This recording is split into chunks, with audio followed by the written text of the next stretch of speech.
የከበረ ሙሽራ ነው እሱ የታደለ ሙሽራ ነው የክርስቶስ ሙሽራ ነው በእኛም ባና በእኛ ለቅሶ የሚመጣ የሚለወጥ ነገር የለም ተረጋግተን እንድቁም እግዚአብሔር እንዳታዘበን እመቤታችን እንዳትታዘበን ወደ ቅፎ አስገብተዋለች አሁንም በሰማይ ባለው ሰማያዊ ስፍራ ወደ ልጇ አቅፍ የምታስገባው እሷ ናት የኛ እጅ የኛ ኑሮ ምንም የተደላደለ አይደለም የተመቸ አይደለም ልክ ከኛ ጋር ይኑር ይመስላል ለቅሷችን አይመቸው ለኛም አልተመቸን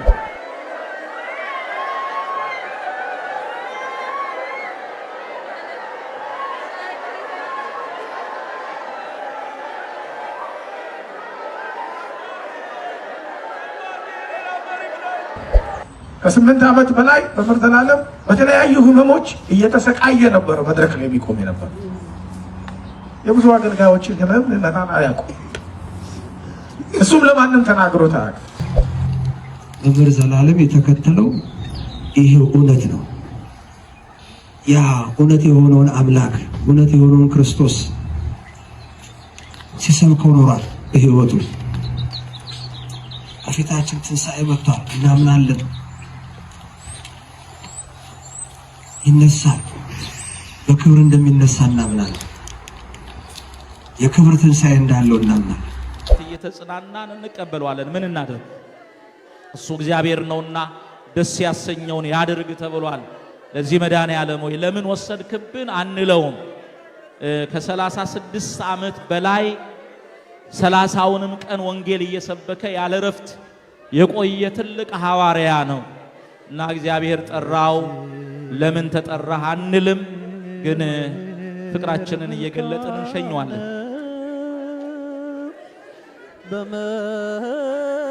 በመከራ ቀን መሸሸጊያነ እሺ ምእመናን በያላችሁበት ትሆኑና ብዙ አባታችንና ካህናቱ ከዲያቆናቱ ጋር አጅበው ወደ ውስጥ ያመጡታል ምእመናን በያላችሁበት ቦታ ትሆኑና ስርዓት ባለው መልኩ እናደርጋለን መሸሸጊያነ አንድ ላይ እግዚአብሔር መልካም ነው በመከራ ቀን መሸሸጊያ ነው እግዚአብሔር መልካም ነው በመከራ ቀን መሸሸጊያ ነው ከገነት ሲሰደድ አዳም አባታችን ሞት ነግሶብን ሳለ በእኛ በሁላችን ቃል እንደገባለት ተወልዶ ሊያድነው በመከራው ጊዜ መሸሸጊያ ሆነ በመከራው ጊዜ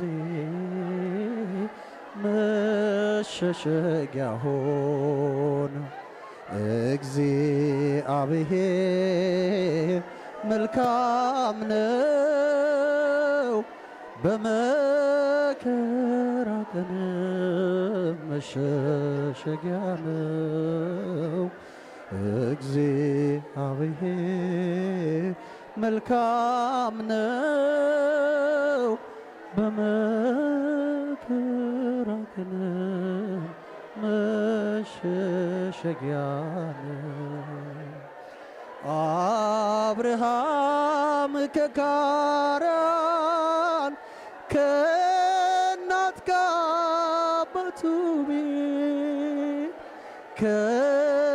ከነአን ሲገባ ሲሰደድ በእምነት ከተሰጠው ተስፋ አንዳች ሳይጎልበት እንደ ምድር አሸዋ ዘሩን አበዛ እንደ ምድር አሸዋ ዘሩን አበዛል።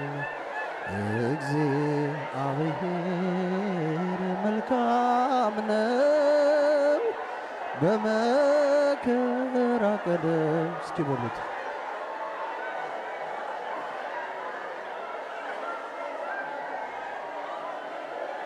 መልካም ነው በመከራ ቀን መሸሸጊያ ነው። በሐዘን በችግር በመከራ ጊዜ ጭንቄን የሚያርቅ ነው የነፍሴን ትካዜ። የቀደመው እባብ ሰላሜን ሲነሳ እግዚአብሔር መልካም ነው ሐዘኔን አስረሳኝ። የቀደመው እባብ ሰላሜን ሲነሳ ክርስቶስ ኢየሱስ ሐዘኔን አስረሳኝ። ክርስቶስ ኢየሱስ ሐዘኔን አስረሳኝ። እግዚአብሔር መልካም ነው በመከራ ቀን መሸሸጊያ ነው። እግዚአብሔር መልካም ነው በመከራ ቀን መሸሸጊያ ነው። በሐዘን በችግር በመከራ ጊዜ ጭንቄን የሚያርቅ ነው የነፍሴን ትካዜ። የቀደመው እባብ ሰላሜን ሲነሳ እግዚአብሔር መልካም ነው ሐዘኔን አስረሳኝ። የቀደመው እባብ ሰላሜን ሲነሳ ክርስቶስ ኢየሱስ ሐዘኔን አስረሳኝ። ክርስቶስ ኢየሱስ ሐዘኔን አስረሳኝ። እግዚአብሔር መልካም ነው በመከራ ቀን መሸሸጊያ ነው። እግዚአብሔር መልካም ነው በመከራ ቀን መሸሸጊያ ነው።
እሺ አሁን እንረጋጋና ወደ መርሃ ግብሩ ለመሄድ አንዴ ተረጋጉልን።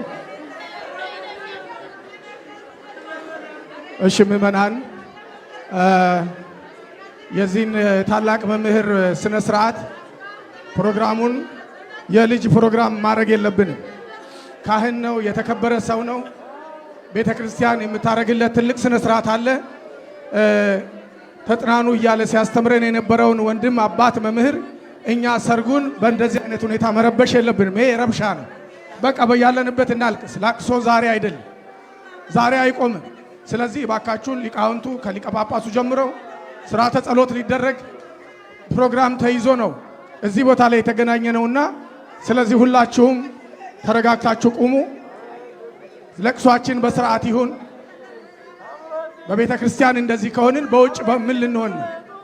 በሌላ ላይ ሲመጣ እየተጽናናን በእኛ ላይ ሲመጣ ምንድን ነው የምንሆነው? ስለዚህ ባካችሁን ለጸሎት እንመች፣ ካህናትም ለጸሎት እንመች፣ ህዝቡም ለጸሎት እንመች፣ ራሳችንን እናቅብ። ይሄ እግዚአብሔርን መጋፋት ነው። ማልቀስ ካለብን ለራሳችን በደንብ ደረታችንን እየመታን እናልቅስ። ስለዚህ ባካችሁ ትልቅ ስነ ስርዓት ነው፣ ትልቅ ጸሎት ነው። ፕሮግራሞች ሁሉ በኢትዮጵያ በፕሮግራም ላይቭ እየተላለፈ ነው። እዛ ላለውም ጥንካሬና ጽናት የሚያሳይ ስነ ስርዓት አድርገን ነው መሸኘት ያለብን እንጂ እንደገና ሲመጣብን ልጅ መሆን የለብንም። ሊቀ ጳጳሱ ተቀምጠዋል። ጸሎት ሊጀመር ነው። ብርታቱን ለሁላችንም ይስጠን። ሲባል አምኖ መቀበል የማይፈልግ እንደ ሰው ያመው ነበር። ቅዱስ ጳውሎስ ህመም ነበረበት። አንድ ወንድሜ ሲነግረኝ አስታማሚው በቅርብ ለማንም ለመናገር የማይፈልግ ነው። ህመሙን የሰውን ህመም መካፈል ይወዳል እንጂ የራሱን ህመም ለማንም የማያካፍል ሰው የሚሰቃይበት መስሎ የሚጨነቅበት መስሎ ስለሚያስብ አይናገርም።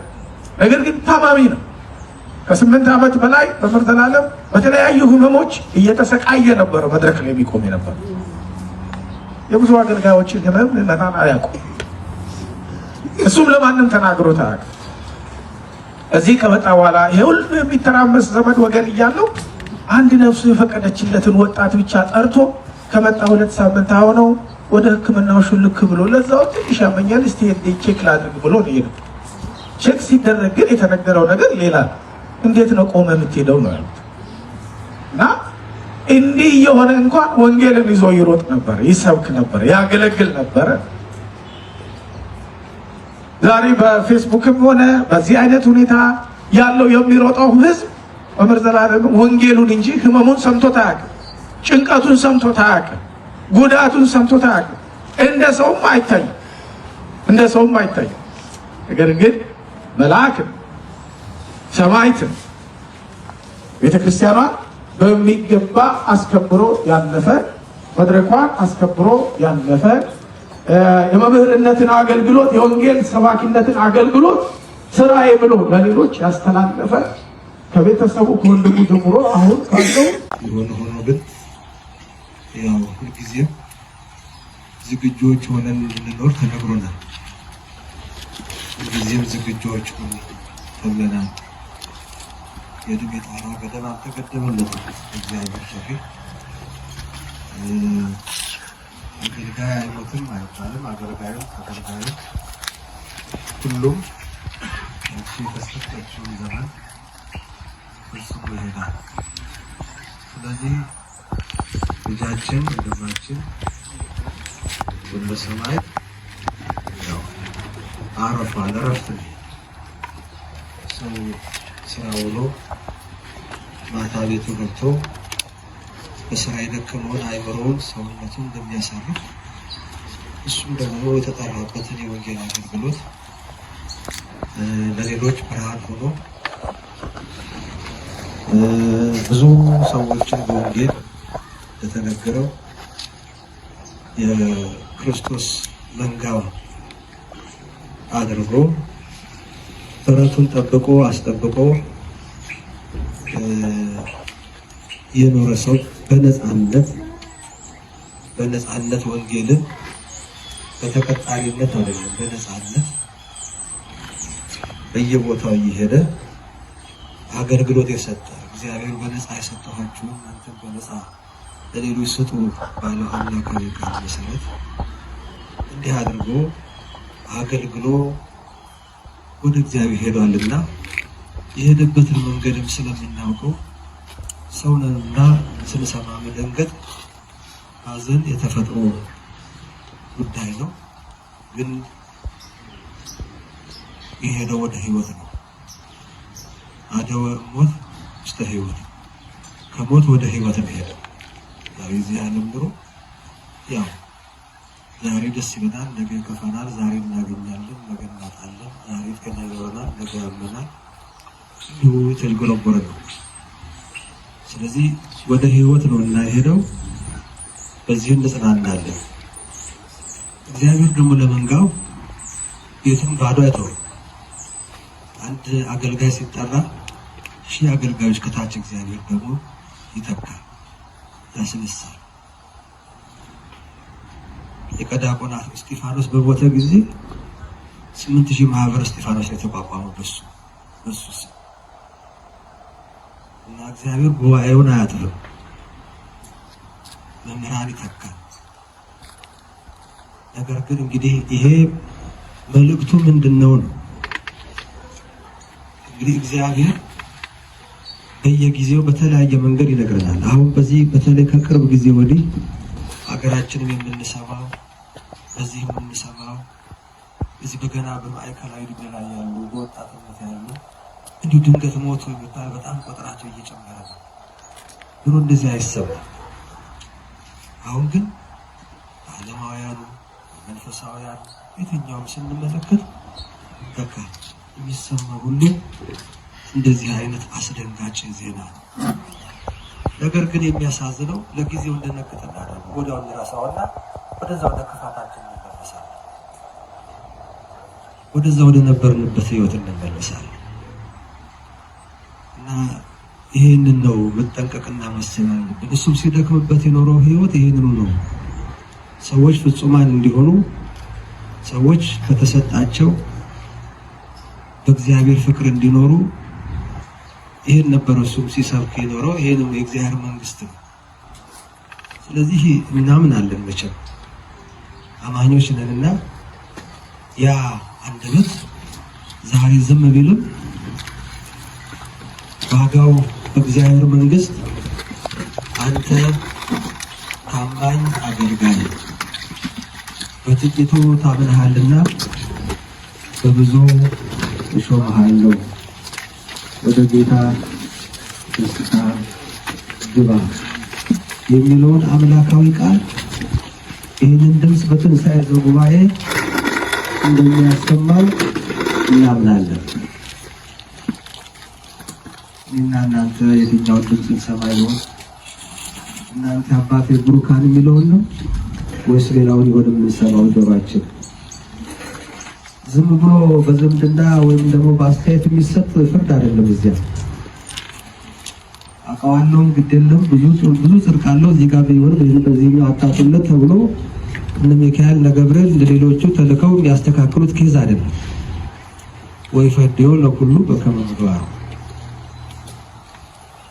ምግባራችንን ስራችንን የሚከተለው ይሄን ነው። ስለዚህ መምህር ዘላለም የተከተለው ይሄ እውነት ነው። ያ እውነት የሆነውን አምላክ እውነት የሆነውን ክርስቶስ ሲሰብከው ኖሯል። በህይወቱ ከፊታችን ትንሣኤ መጥቷል፣ እናምናለን። ይነሳል፣ በክብር እንደሚነሳ እናምናለን። የክብር ትንሣኤ እንዳለው እናምናለን። ትንሣኤ ሁለት መልክ አለ። የሐሳር አለ፣ የክብር አለ። የወልደ ሰማያት የክብር ትንሣኤ ይነሳል። አገልግሎት አለ እንዳላችሁት ወንድሞቹ በየተራ እንደመሰከራችሁት ጨርቄን ማቄን የማይል በዓለም ውስጥ ያለ መናኝ ባህታዊ ሆኖ ራሱን ቆጥቦ የኖረ አገልጋይ ነው። ትምህርቱ በመድረክ ላይ ብቻ አይደለም። አንዳንድ ጊዜ መድረክ ላይ ጮሆ ከዚያ በኋላ ከመጋረጃ ጀርባ ደግሞ ዝም ብሎ እብዶችም አይጠፉም። የሱ ህይወት ግን ከመጋረጃው ጀርባ ከመጋረጃው ፊት ወንድሞቹ እንደመሰከራችሁለት ነው። እኛም እናውቃለን። ብዙ አባቶች አዝነዋል። ዛሬ የብዙ ሊቃነ ጳጳሳት ስልክ ስመልስ ነው ያልኩት። ያልደነገጠ የለም፣ ያላዘነ የለም። ብዙዎቹ እዛ መቼ መጥተው ነው ይሉኛል። አይተነዋል እኮ ከትላንት ወዲያ አይተነው አልነበረም ወይ? እንዲህ ብሎን አልነበረም ወይ? መቼ ነው ወደ እርሶ ጋር ሀገረ ስብከት የመጣው ይሉኛል። ኧረ እኔም ካረፈን የሰማሁት መምጣቱን አላወኩም። ጥበበ እግዚአብሔር አያችሁ። እዚህም ያገለገላቸው ምዕመናን ስንብት ነበር ማለት ነው። እኛንን የማናውቀው ይህ 1 ሳምንት ዕድሜ ይመስለኛል እዚህ አካባቢ የቆየው ያው በሕክምና ለስንብት ነው የመጣው። እዚህ ያለው ህዝብንም ተሰናብቶ እንደገና ደግሞ እዚያ ደግሞ ያሉትን ቤተሰቦቹን ይሄዳል፣ ደግሞ ይሰናበታል።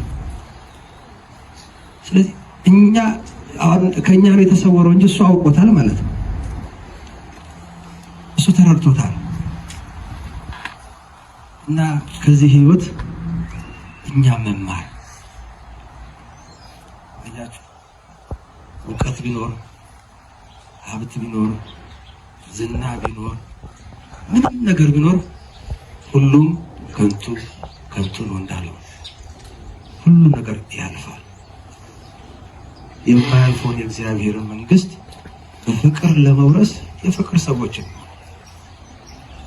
የበረከት ሰዎችን የይቅርታ ሰዎችን ይሄ ነው የሚያስፈልገው። በእውነት ዘላለም ያሁላችንን እናውቀዋለን። የሚያስተምረው ከተሰበረ ስሜት ጋር ነበር። ስለ ሀገሩ፣ ስለ ቤተ ክርስቲያን፣ ስለ ሰው ህይወት ሲመሰክር ከእንባ ጋር ነበር። ብዙም ጊዜ የሚያስተምር ከሲቃ ጋር ነበር የሚያስተምረው። እናውቃለን። ከውስጥ የሚመነጭ ነው፣ ከልብ የሚወጣ ነው እንጂ እንደ ስራ ቆጥሮት መድረክ ላይ አስተምሮ ወርዶ ቃምት ይላል ሰው በቃ ህይወት አድርጎታል። ገና ከልጅነቱ የጀመረው አገልግሎት ነው፣ ጥሪ ነው። ይህንን እውቀቱን በእግዚአብሔር የገለጠለት እኮ ነው። እውቀቱን እያሰፋለት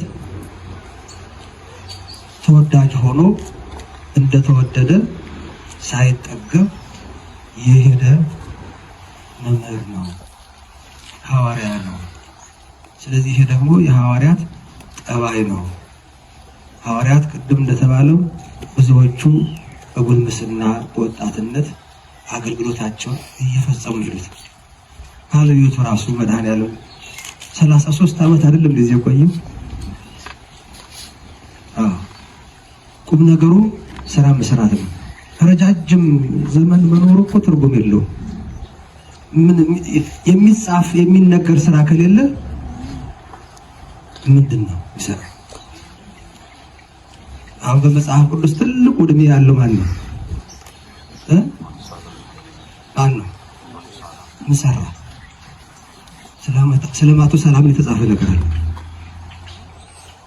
ስለዚህ የዕድሜ ቁጥር አይደለም ቁም ነገሩ። ረጅም ዕድሜ የጽድቅ ምልክትም አይሆንም። ዕድሜ ጠግበው እንደዚህ ብሎ ሄዱ እና ትርጉም እሱን አይደለም። ቁም ነገር ሰርቶ መሄድ ነው እንጂ እንደ ቂርቆስ በ3 ዓመታቸው አይደል